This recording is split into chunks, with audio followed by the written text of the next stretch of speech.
भगवान गौतम बुद्ध परेशानियों से डरे नहीं, उनका सामना करें। गौतम बुद्ध कौशाम्बी नगर में रह रहे थे। वहां की रानी गौतम बुद्ध का अलग अलग तरीकों से अपमान करती थी। रानी ने अपने कुछ लोग बुद्ध को अपमानित करने के लिए और परेशान करने के लिए उनके पीछे लगा दिए थे। रानी के आदेश पर वे सभी लोग बुद्ध का विरोध कर रहे थे, लेकिन बुद्ध ने किसी से कुछ नहीं कहा।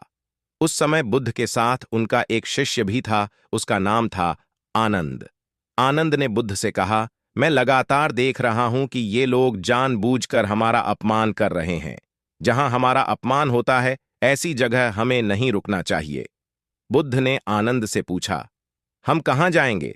आनंद ने कहा, किसी और जगह चले जाएंगे जहां ऐसे लोग ना हो। बुद्ध बोले, अगर वहां भी ऐसी ही परेशानियों बनी तो फिर कहां जाएंगे और हम कब तक भागते रहेंगे? अपमान भी एक समस्या है। हम अहिंसा, धैर्य के साथ विनम्रता और शालीनता से ऐसे लोगों का सामना करेंगे। बुद्ध की सीख। परेशानियां हर जगह हैं। हम परेशानियों से बच नहीं सकते। इसीलिए समस्या चाहे कैसी भी हो, हमें उसका सामना करना चाहिए। किसी व्यक्ति के लिए पहले से ही कोई राय न बनाएं।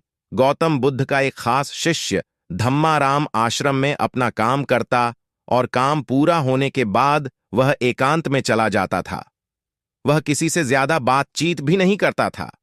जब धम्माराम एकांत में ज्यादा रहने लगा तो अन्य शिष्यों को लगा कि इसे घमंड हो गया है।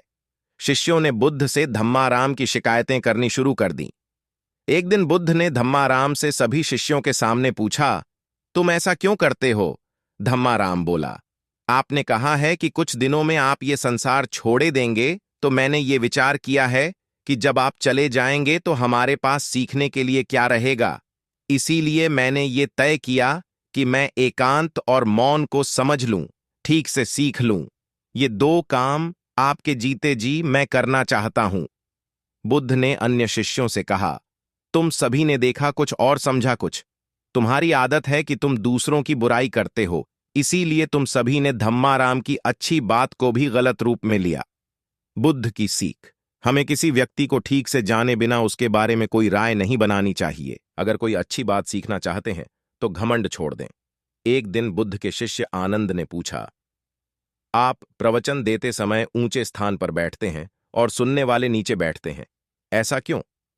बुद्ध ने आनंद से कहा, एक बात बताओ, क्या तुमने कभी किसी झरने से पानी पिया है? आनंद बोला, हां, मैंने झरने से पानी पिया है। बुद्ध ने पूछा, तुमने पानी कैसे पिया? आनंद ने कहा, झरना ऊपर से बह रहा था, मैं झरने के नीचे खड़ा हो गया और पानी पी लिया।